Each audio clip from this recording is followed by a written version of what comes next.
Shalom anak-anak, selamat siang. Eh, untuk kelompok 2 yang saat ini berada di rumah, Ibu harapkan meskipun pembelajaran bahasa Indonesia kalian laksanakan di rumah, kalian tetap fokus ya dalam mendengarkan dan juga mengerjakan setiap tugas yang akan Ibu berikan nantinya.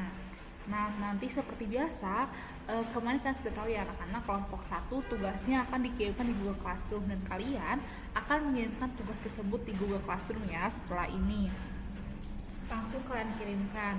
Nah, kemarin kita sudah belajar mengenai pengertian.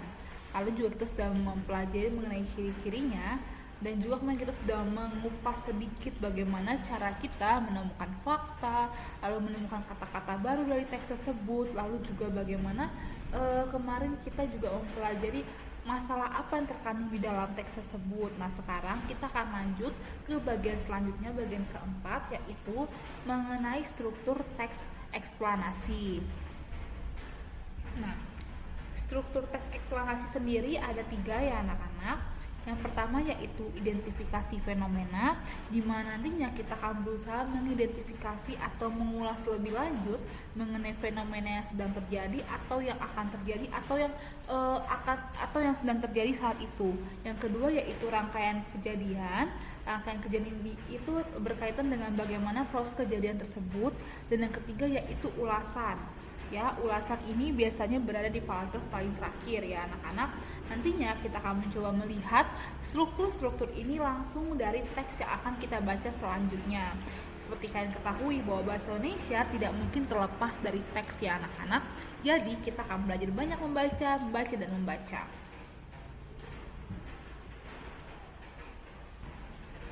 Baik anak-anak, sekarang kalian silakan baca teks Ibu Hania ini. Teksnya sama seperti kemarin ya, kalian pasti sudah download yang dimana Ibu minta untuk download. Tolong kalian baca lagi teks tersebut. Kita akan mengupas kembali teks tersebut melalui dengan struktur yang nantinya akan kita coba pelajari.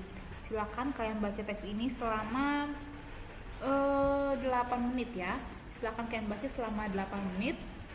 Nanti kalau sudah kalian baca, kalian bilang nanti akan Ibu jelaskan selanjutnya. Tetap semangat anak-anak untuk membaca.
Baik anak-anak, sekarang kita akan coba mengupas satu persatu dari struktur tersebut ya.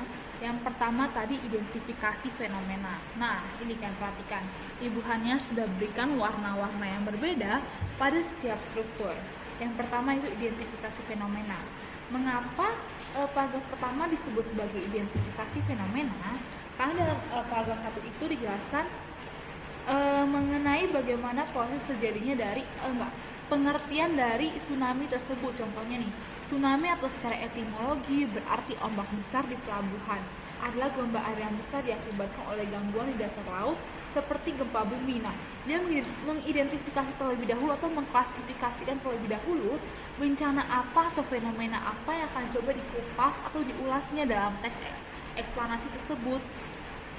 Dia tidak langsung menjelaskan bagaimana kejadiannya, tapi dijelaskan dulu sebenarnya masalahnya tentang apa, lalu bagaimana, lalu seperti apa bentuknya. Dia berikan terlebih dahulu gambaran-gambaran umum kepada masyarakat yang akan membaca teks eksplanasinya, sehingga ketika masyarakat membaca, dia semua memahami, oh ternyata gempa bumi yang dibayangkan oleh si penulis ini seperti ini, oh ternyata tsunami yang dibayangkan oleh si penulis itu seperti ini.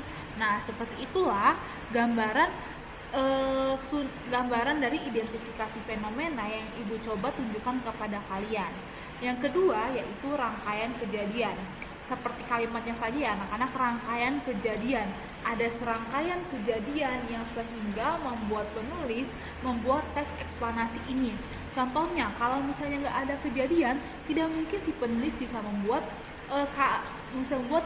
ulasan-ulasan seperti ini. Otomatis ada suatu kejadian, ada suatu fenomena, ada datanya dan juga ada fakta dan juga buktinya, maka si penulis bisa mengembangkannya menjadi suatu teks eksplanasi yang memberikan informasi kepada setiap pembacanya. Nah, di sini Ibu ambil paragraf kedua ya. Mengapa ini disebut sebagai rangkaian kejadian? Karena di sini dijelaskan, saat mencapai pantai, tsunami kadang menghantam daratan berupa dinding air raksasa, terutama pada tsunami-tsunami besar. Tetapi bentuk yang lebih umum adalah naiknya permukaan air secara tiba-tiba. Nah, dijelaskan nih, udah naiknya secara air, lalu dijelaskan lagi pada kalimat kedua, kenaikan permukaan air dapat mencapai 15-30 meter. Nah, mulai dijelaskan lagi serangkaian kejadian nantinya akan terjadi, lalu sehingga pembaca dapat memahami, oh ternyata serangkaian kejadian yang disebutkan itu bentuknya seperti ini loh. Jadi awalnya tsunami itu hanya berupa air yang menghantam dinding, lalu lama-lama meninggi hingga akhirnya bisa membuat kawasan daratan menjadi banjir atau tergenang oleh air. Nah, di sini juga Ibu ambil paragraf ketiga juga termasuk dalam rangkaian kejadian, karena di dalamnya terdapat sebab akibat dari kejadian atau fenomena tersebut. Contohnya di sini ada dibilang, sebab tsunami yang paling umum adalah gempa bumi bawah laut, terutama yang terjadi di zona penunjaman dengan kekuatan 7,0 skala magnitudo momen atau lebih. Penyebab lainnya ada longsor, letusan gunung, dan jatuhnya benda besar seperti meteor ke dalam air. Nah, di sini dijelaskan nih, penyebabnya biasanya apa? Setelah serangkaian kejadian dan penyebabnya juga dijelaskan di sini, kira-kira penyebabnya apa sih? Kenapa bisa terjadi tsunami seperti itu? Nah, selanjutnya pada bagian ulasan. Ulasan ini seperti juga memberikan pengetahuan ya kepada pembacanya. Contohnya di sini penulis memberitahukan kepada para pembaca kira-kira daerah mana saja nih yang rawan oleh tsunami, atau mungkin kira-kira tsunami ini bisa diketahui atau dideteksi melalui apa sehingga masyarakat bisa mengevakuasi diri. Nah, pada paragraf keempat ini dijelaskan bagaimana ulasannya. Contohnya Ibu bacakan ya kalian pertamanya. Secara geografis, hampir seluruh tsunami terjadi di kawasan lingkaran api Pasifik dan kawasan Palung Sumatera di Samudra Hindia. Risiko tsunami dapat dideteksi dengan sistem peringatan dini tsunami yang mengamati gempa-gempa berkekuatan besar dan melakukan analisis data perubahan air laut yang terjadi setelahnya. Nah, di sini diulas nih, setelah tadi fenomena yang terjadi, kira-kira apa nih yang didapatkan oleh BMKG atau mungkin sistem peringatan dini tsunami.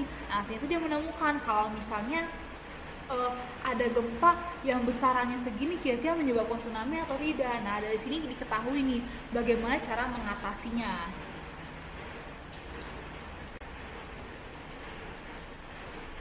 Nah, selanjutnya kita masuk pada bagian kelima ya, gagasan umum. Nah, pasti kalian penasaran dong, apa sih gagasan umum itu? Nah, kalau misalnya kalian ingat pelajaran kalian aku kelas 7 atau kelas 6 mengenai kalimat pokok, maka gagasan umum dan juga kalimat pokok itu saling berkaitan atau juga saling sambung menyambung. Nah, di sini Ibu Hani juga sudah masukkan ya anak-anak, apa sih gagasan umum itu? Nah, gagasan umum merupakan suatu pokok pembahasan dalam suatu paragraf.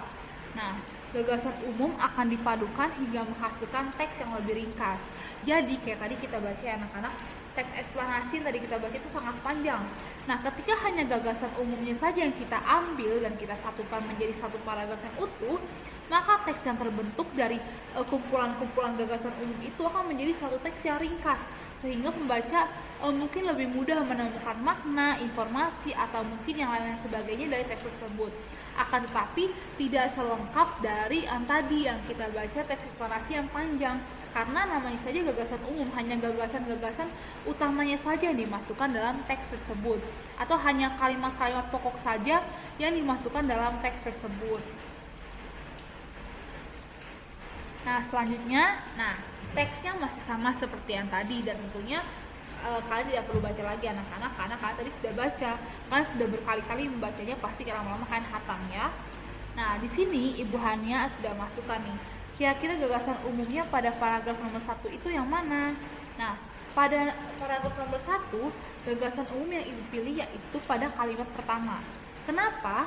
Karena kalimat pertama ini seperti kepala dari anak-anak kalimatnya yang lain. Dia seperti menjadi bahan utama dalam menjelaskan masalah yang terjadi mengenai tsunami ini. Kalau misalnya pengertian tsunami ini tidak ada dalam kalimat pertama, maka orang lain mungkin tidak punya gambaran ini fenomena apa yang dijelaskan dalam paragraf ini. Jadi itu tidak punya gambaran. Tapi jika kalian hanya ambil kalimat pertamanya saja, maka orang lain sudah dapat gambaran. Oh, masalahnya ternyata tsunami pasti yang seperti ini bentuknya. Nah, setidaknya otak kita sudah memahami gambaran besarnya seperti apa, meskipun tidak sedetail yang ada pada paragraf ini. Nah, paragraf yang kedua yaitu Ibu ambil kalimat utamanya, kalimat di atasnya juga, yaitu saat mencapai pantai, tsunami kadang menghantam daratan berupa dinding air raksasa, terutama pada tsunami-tsunami besar. Tetapi bentuk yang lebih umum adalah naiknya permukaan air secara tiba-tiba. Nah, jika keduanya digabung, ini masih menjadi satu kesatuan ya anak-anak. Orang masih bisa memahami apa yang terjadi atau mungkin masalah apa yang terjadi dalam teks tersebut. Nah, paragraf ketiga, Ibu ambil juga sama, kalimat pertama. Mengapa? Karena kalimat pertama juga sudah menjelaskan mengenai kekuatan dari gempa bumi yang bisa menyebabkan tsunami tersebut. Ibu bacakan, sebab tsunami yang paling umum adalah gempa bumi bawah laut, terutama yang terjadi di zona penunjaman dengan kekuatan 7,0 skala magnitudo momen atau lebih. Nah, di sini dijelaskan bahwa tsunami ini bisa terjadi di zona penunjaman atau di zona, kalian ingat ya, zona penunjaman merupakan zona tempat terjadinya gempa bumi. Contohnya jika gempa bumi terjadi di Aceh, maka zona penunjamannya yaitu Aceh. Dan kekuatannya di sini adalah besaran goyangan yang terjadi ketika gempa itu berlangsung. Nah, seperti itu ya anak-anak. Nah, pada paragraf yang keempat, Ibu ambil yaitu kalimat pertama juga. Mengapa? Karena kalimat pertama ini seperti memberitahukan kepada pembaca bahwasanya daerah-daerah apa saja sih yang paling memungkinkan terkena tsunami. Nah, ternyata daerah-daerah yang berada di kawasan lingkaran api Pasifik dan kawasan Palung Sumatera di Samudra Hindia. Nah, dari sini kita juga bisa mengetahui bahwa geografis yang bisa mengakibatkan terjadinya gempa itu seperti apa. Nah, kita bisa tahu di sini. Nah, meskipun pada kalimat ulasan ini ya, hampir beberapa kalimat sepertinya bisa berdiri sendiri, akan tetapi yang Ibu rasa menjadi kalimat utama atau menjadi kalimat pencetus atau menjadi kepala kalimat dari paragraf keempat ini yaitu kalimat yang pertama ya anak-anak. Ini merupakan gagasan utama dari Ibu. Mungkin bila di antara kalian ada yang punya masukan yang lain mengenai, oh bu kalimat utama saya yang ini, oh bu kalimat utama saya ini. Nah, nanti kalian bisa tuliskan di buku catatan kalian dan kita akan diskusikan lagi di pertemuan selanjutnya. Mungkin kita akan mendapatkan ilmu pengetahuan baru di diskusi-diskusi tersebut seperti yang sudah kita lakukan di dalam kelas ya anak-anak. Nah, sekarang kita masuk ke dalam contoh teks eksplanasi juga. Nah, contoh ini sudah ibu masukkan ya anak-anak di Word yang kemarin kalian baca. Nanti kalian bisa baca kembali Word tersebut dan tolong jawab juga pertanyaan-pertanyaan diskusi ini. Yang pertama, tentukan struktur teks eksplanasi tersebut. Dan yang kedua, tentukan kaidah kebahasan teks eksplanasi tersebut.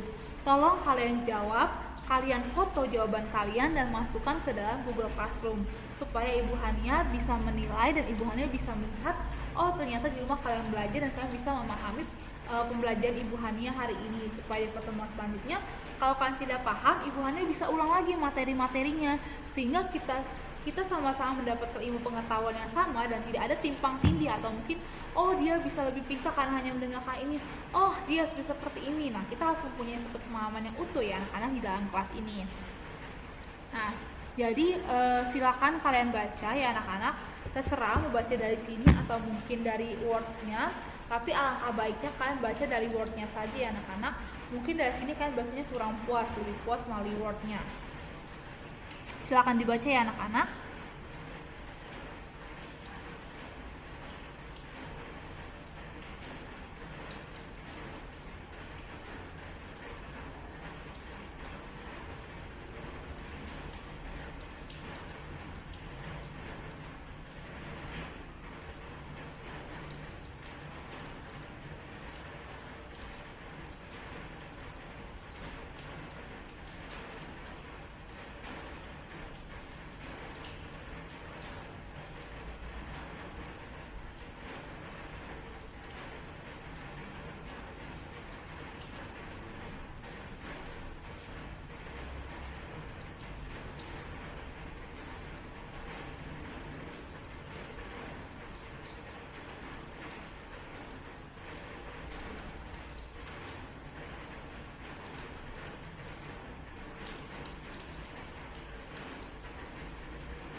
Apa deh?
Baik anak-anak, setelah kalian baca teks tersebut, coba kalian tulis jawaban kalian di buku catatan kalian. Nanti Ibu Hani akan berikan komentar di setiap tugas-tugas kalian supaya kalian bisa mengetahui di bagian mana yang salah dan bagian mana yang benar. Nah, tolong dijawab ya anak-anak setelah video ini berakhir, tolong dijawab supaya Ibu Hani bisa segera melihat tugas-tugas kalian. Nah, sekian pembelajaran dari Ibu Hania saat ini. Kalau ada yang mau ditanyakan, bisa tanya melalui PC Ibu Hania. Tapi Ibu mohon maaf bila Ibu tidak puas respon karena Ibu juga kan melaksanakan kegiatan pembelajaran secara offline. Jadi mungkin Ibu akan jawab selesai Ibu mengajar. Jadi tetap semangat anak-anak, tetap mengerjakan tugas Ibu Hania dan Ibu Hania akan bantu sebisa mungkin untuk segera merespon kalian. Tetap semangat, sampai bertemu di pertemuan selanjutnya ya anak-anak. Terima kasih sudah mendengarkan video pembelajaran Ibu Hania. Sampai jumpa anak-anak.